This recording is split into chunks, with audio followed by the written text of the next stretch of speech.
교독하겠습니다. 모세와 아론과 이스라엘 지휘관들이 레위인을 그 종족과 조상의 가문에 따라 다 계수하니 30세부터 50세까지 회막 봉사와 매는 일에 참여하여 일할 만한 모든 자, 곧 그 계수된 자는 8,580명이라.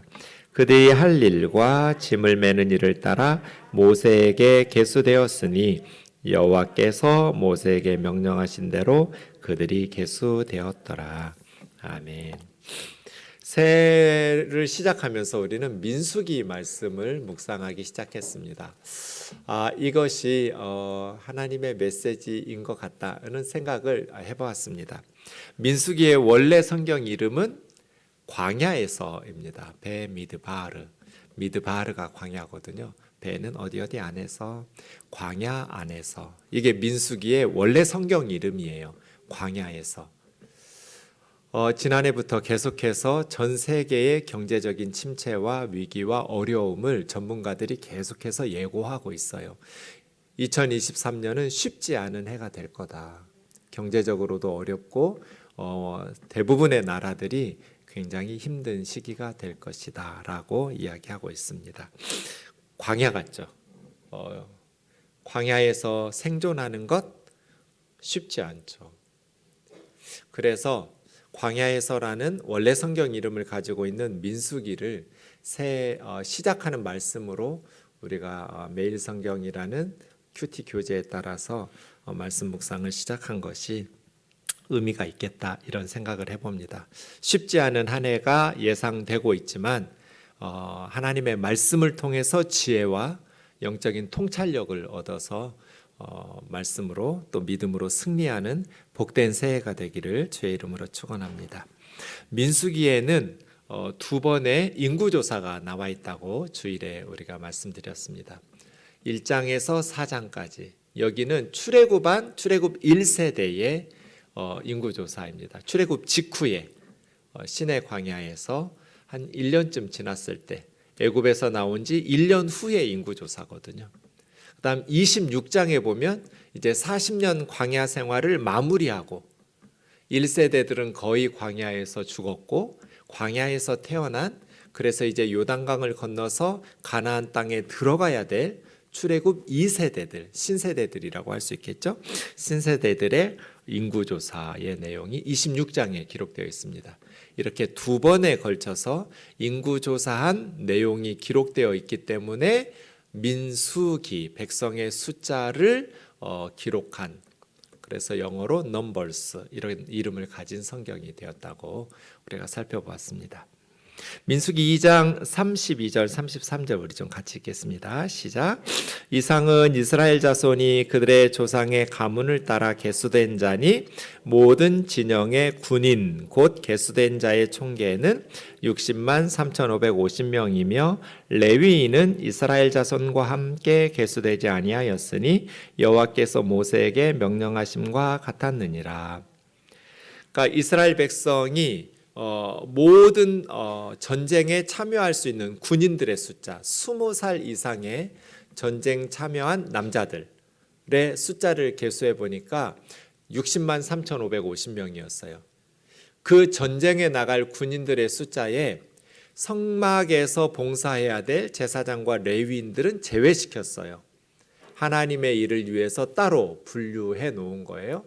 그래서 레위 지파를 제외한 나머지 지파 사람들, 레위 지파를 빼면 나머지 12지파예요. 왜냐하면 요셉 대신에 에브라임과 므낫세라는 요셉의 두 아들이 지파로 참여하기 때문에 레위 지파를 빼도 12지파가 되는데요. 그 12지파의 인구조사 중에 20살 이상의 전쟁에 참여할 수 있는 남자들 군인 수가 60만 3,550명이었어요.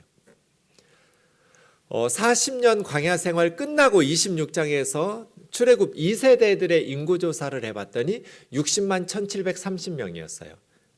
그러니까 40년 동안에 거의 차이가 없었어요. 60만 3,550명에서 60만 1,730명을 빼면 1,820명이 줄어들긴 했는데 거의 차이가 없을 만큼 그렇게 40년 광야 생활을 마쳤습니다. 전쟁에 참여가 가능한 군인들의 숫자가 60만 명이 넘었어요. 지금 대한민국의 군인은 몇 명이나 될까요? 잘 모르시죠? 저도 몰라서 인터넷을 검색해 봤어요. 작년 기준으로 우리나라 전체 군인의 수가 55만 5천 명쯤 돼요.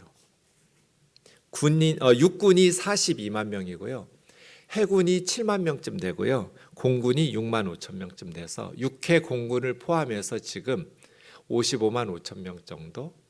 그런데 지금 3,500년 전에 출애굽한 이스라엘 백성들 중에 군인 숫자가 60만 3,550명이에요. 엄청난 숫자죠. 이 인구조사의 내용을 보면서 저는 창세기 22장 17절 하나님께서 아브라함에게 약속하신 말씀, 하나님께서 아브라함에게 뭐라고 그랬어요? 내가 너에게 큰 복을 주고 너의 씨가 크게 번성하여 하늘의 별과 같고 바다의 모래 같을 거라고. 하나님께서 아브라함에게 그렇게 복을 주시면서 약속하셨는데 하늘의 별처럼 많을 거라고, 너의 후손이 바다의 모래처럼 많을 거라고 말씀하시더니 60만 3,550명의 군인을 소유하게 된 엄청난, 여성들하고 어린아이들, 노인들 하면 200만 명이 넘었을 거예요. 지금도 200만 명 안 되는 나라가 수두룩해요, 지구상에. 그런데 그 오랜 시절에, 그 예전에 전쟁에 참여한 군인들 숫자를 세봤더니 60만 3,550명이나 된 거예요. 하나님은 신실하신 분이에요. 약속하신 것을 반드시 지키시는 분이에요. 그래서 우리는 하나님을 신뢰할 수 있어요. 야곱이 요셉을 따라서 애굽에 내려갈 때 70명이었어요. 야곱의 가족이. 70명이 내려갔는데 애굽에서 야곱의 가족이 몇 년 있었어요? 이집트에서 얼마 만에 출애굽했어요? 이스라엘 사람들이 70명이 내려가서 몇 년 있다 나왔어요? 430년. 네. 430년 있다가 나왔는데 지나놓고 광야에 나와서 인구조사를 해봤더니 전쟁 가는 군인들만 60만 3,550명이었어요. 하나님께서 엄청나게 아브라함에게 약속하신 것처럼 하늘의 별처럼 바닷가의 모래처럼 많은 후손들을 주셨어요. 오늘 본문은 이제 인구조사한 첫 번째 인구조사의 맨 마지막 부분이에요. 먼저 12지파 인구조사했고요. 그 다음 레위지파 인구조사를 했어요. 하나님을 섬기는 성막에서 봉사하는 레위지파 사람들이에요. 46절 다시 보시면 모세와 아론과 이스라엘 지휘관들이 레위인들을 그 종족과 조상의 가문에 따라 다 계수하니, 모세와 아론 둘이 일하지 않고 이스라엘 지휘관들이 함께 인구조사를 했어요. 지난주 수요일이네요. 네, 일주일 됐네요. 지난주 수요일 새벽에 저희 장모님이 천국에 가셨어요. 그런데 장례식장이 없는 거예요. 그래서 급히 여기저기 연락하면서 하나 남아있는 이제 장례식장을 구하는데, 거기도 오전에는 다른 분이 치르고 오후 2시부터 이렇게 청소 끝나면 들어올 수 있다고 해서, 그렇게 해서 제가 수요 예배 설교까지 다 하고 갈 수 있었어요. 우리 장모님 얼마나 사위를 사랑하는지 사역에 아무 지장이 없게 돌아가셨어요. 새벽부터 돌아가셨잖아요. 그래서 가족들이 새벽부터 이렇게 못 쉬었어요. 그래서 요즘은 제가 주보 칼럼, 돌아오는 주일 칼럼에도 썼는데, 예전에는 장례식장에서 막 밤새워서 유가족들과 함께 지내주기도 하고 하는데, 요즘 많이 장례식장의 문화가 변한 것 같아요. 10시 반 되니까 안내방송이 나와요. 문 닫을 테니까 다 가라고. 그래가지고 이렇게 다들 나가야 돼요. 이제 유족들 중에서 몇 명씩만 남아서 거기서 잘 수 있도록 하죠. 새벽부터 우리 가족들이 그날 하루 종일 힘들었기 때문에 제가 오늘 밤 내가 지킬 테니까 다 가라고. 그래서 집으로 다 돌려보내고 저 혼자 장모님의 영정 사진 앞에서 하룻밤을 이렇게 지냈어요. 근데 좀 소란스럽기도 하고 또 뭐 잠자리가 바뀌기도 하니까 잠들기가 쉽지 않았어요. 새벽에 또 일찍 일어나가지고 민수기 1장부터 36장까지 장모님하고 계속 이렇게 마음으로 대화하고 이렇게 찬송 들으면서 민수기를 읽었어요. 그러면서 1장 4절 말씀 그 밑에 써 있는 거기서부터 딱 마음에 와닿기 시작했어요. 각 지파의 조상의 가문의 우두머리 한 사람씩을 너희와 함께 하게 하라. 지금 1장에서 4장까지가 인구조사하고 있잖아요. 인구조사하는데 여기서 너희는 모세와 아론이거든요. 모세와 아론 너희 둘만 하는 게 아니라 각 지파의 리더들 한 사람씩을 세워서 함께 인구조사하라는 거예요. 광야는 혼자서 일하는 게 아니라 함께 일하는구나.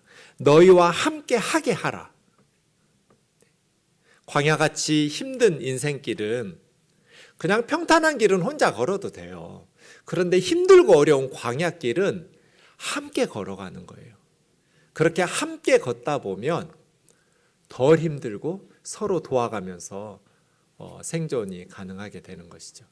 하나님의 일은 함께 하게 하라구나. 이렇게 민수기 1장에서부터 쭉 그날 새벽에 민수기를 다시 한번 읽고 묵상하면서, 근데 좀 역설적이죠?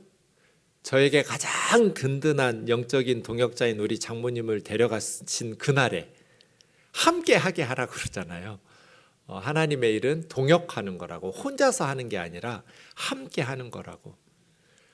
저희 장모님이 저의 가장 든든한 소울메이트였거든요. 저는 힘든 일이 생기면 제일 먼저 장모님에게 기도 부탁을 해요. 그러면서 제일 열심히 기도해 주시고 전 몇 시간씩 장모님하고 얘기하거든요. 너무 재밌어요.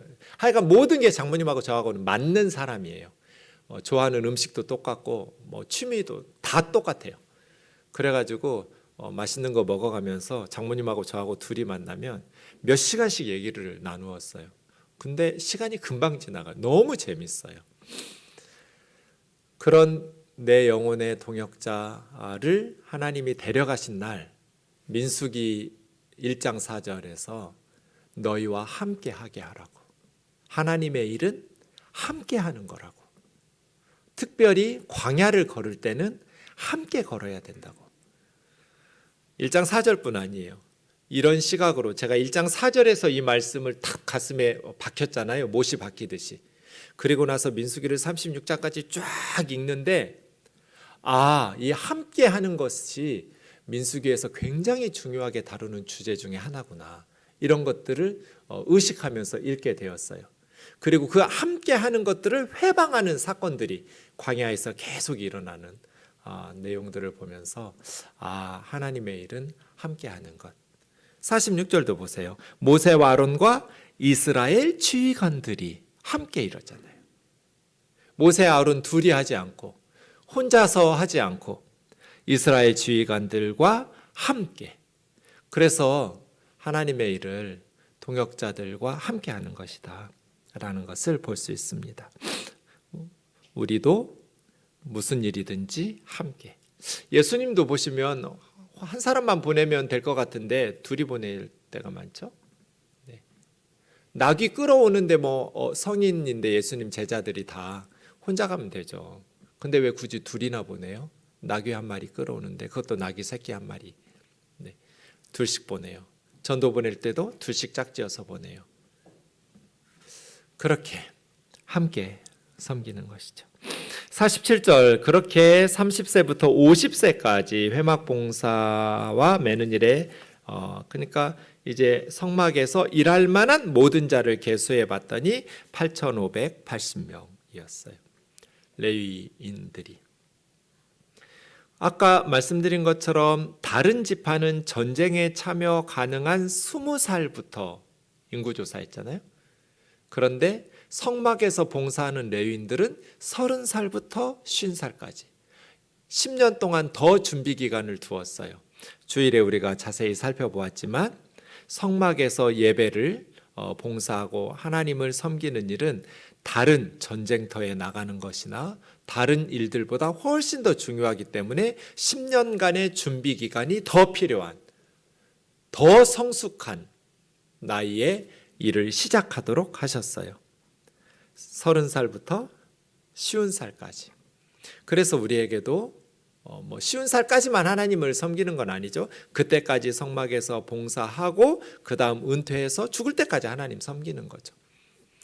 매 순간 우리가 하나님을 섬길 때는 가장 중요하게 여기면서 예배를 가장 중요하게 여기고 하나님 앞에 영적인 생활을 가장 소중하게 여기는 삶을 살아야 된다고 합니다.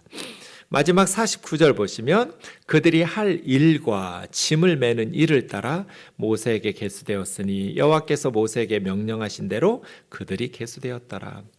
근데 결국 레위인들이 했던 일이라는 게 성전에서 봉사하고 일하는 것이고 또 그 많은 기둥이나 또 여러 가지 성전 도구들이나 뭐 널빤지나 이런 것들을 어깨에 메고 나르는 거거든요.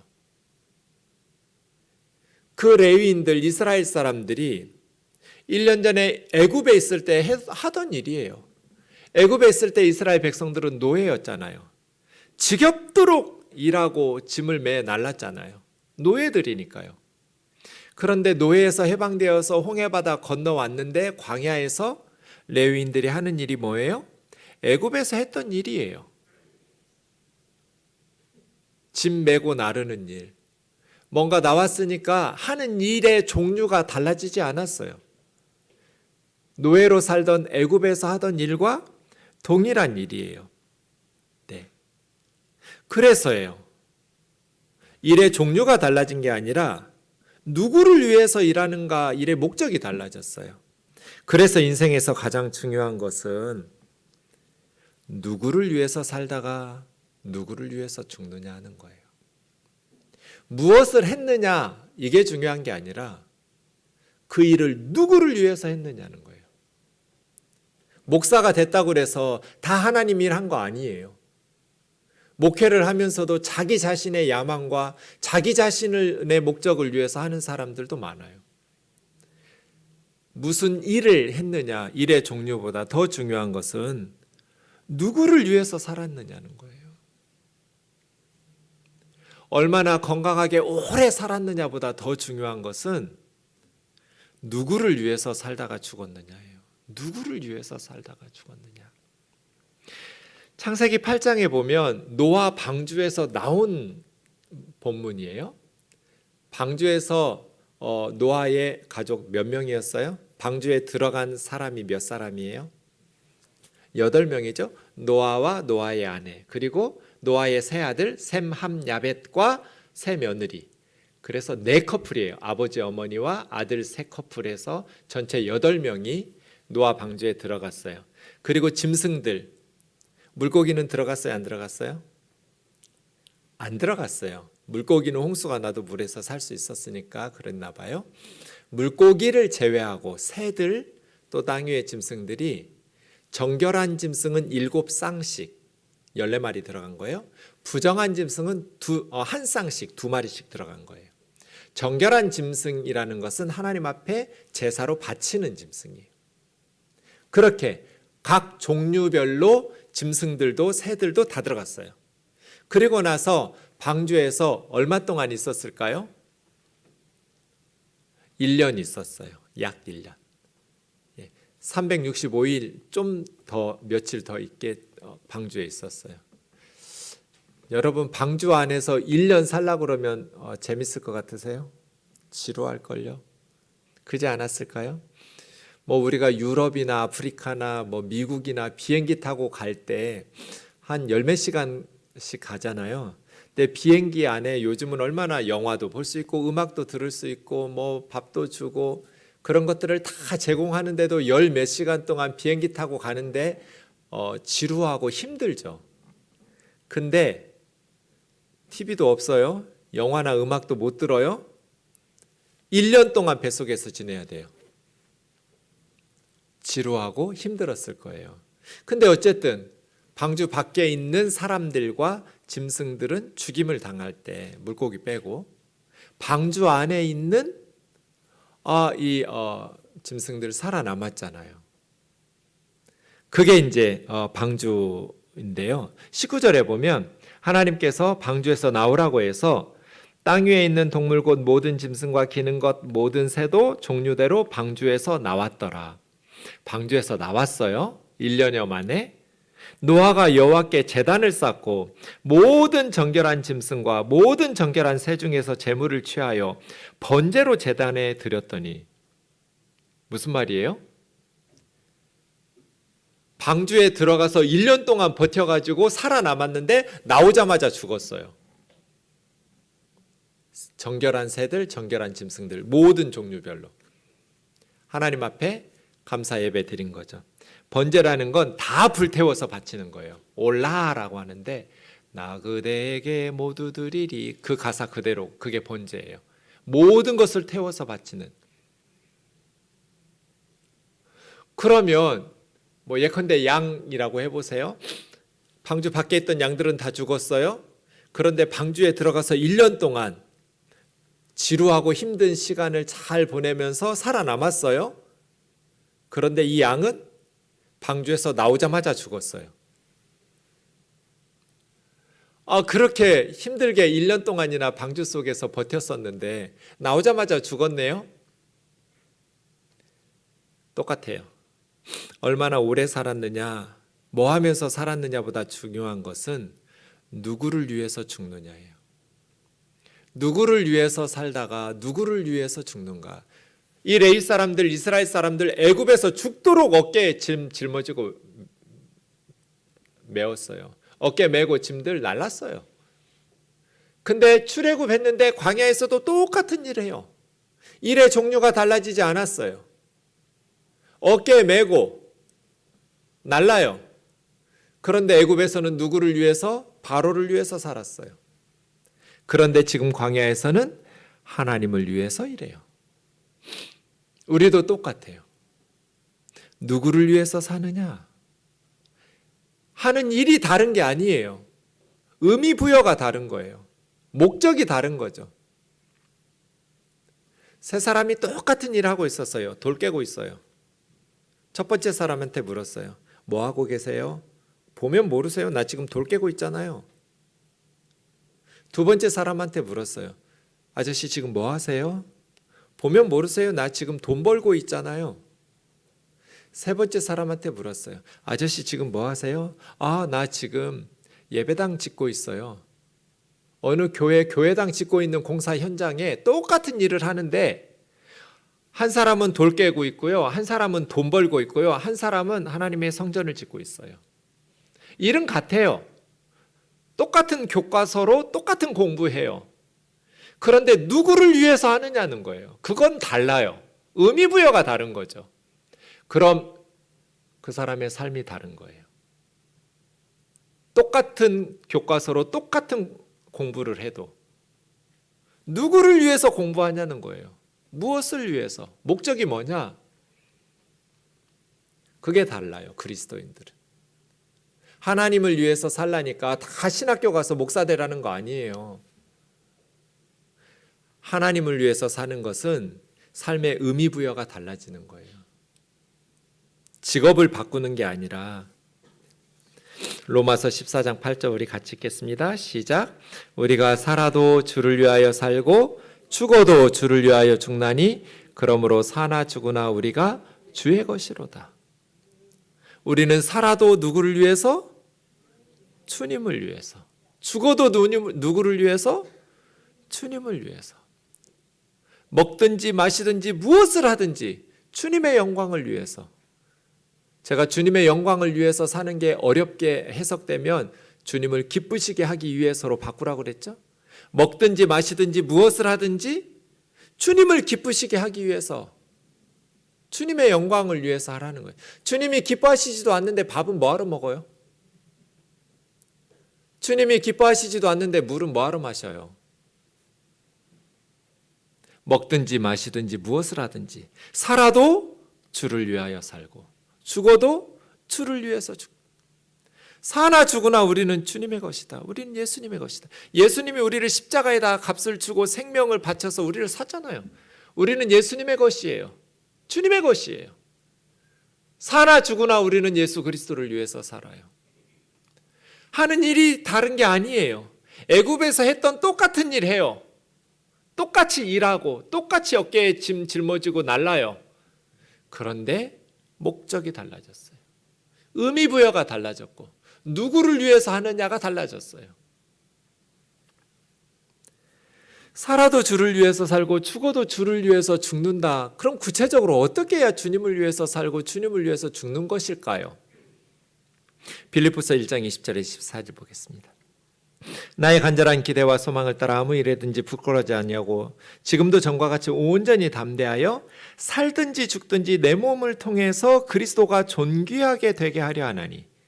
이게 바울의 고백이죠. 우리가 살아도 주를 위해서 살고 죽어도 주를 위해서 죽는다는 것이 무슨 생각을 가지고 사는 거냐면 살든지 죽든지 내 삶을 통해서 내 몸에서 예수 그리스도가 존귀하게 되는 것. 그러면서 삶과 죽음을 한 단어로 요약하죠. 제가 장례식장에서 늘 설교하는 본문이죠. 21절부터는. 산다는 것은 한 단어로 요약하면 그리스도고 죽는다는 것은 한 단어로 요약하면 유익한 것이다. 얻는 거예요. 크리스토스, 케르도스. 이 한 단어씩으로 삶과 죽음을 정리했어요. 내게 있어서 산다는 것은 그리스도다. 나는 그리스도를 위해서 살아간다.